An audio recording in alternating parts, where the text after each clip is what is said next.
জুলাই গণহত্যায় জড়িত পুলিশ সদস্যদের বিরুদ্ধে ব্যবস্থা নেওয়া হচ্ছে বলে জানিয়েছেন স্বরাষ্ট্র উপদেষ্টা জাহাঙ্গীর আলম চৌধুরী।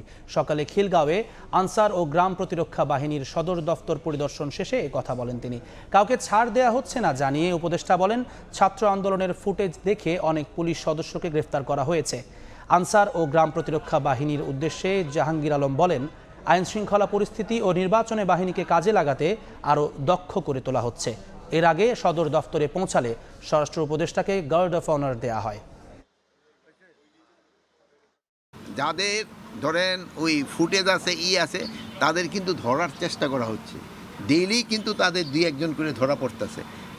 আপনারা হয়তো জানেন যে ওই যে মতিউর, যে ছাগল মতিউর, সেও কিন্তু ধরা পড়ছে।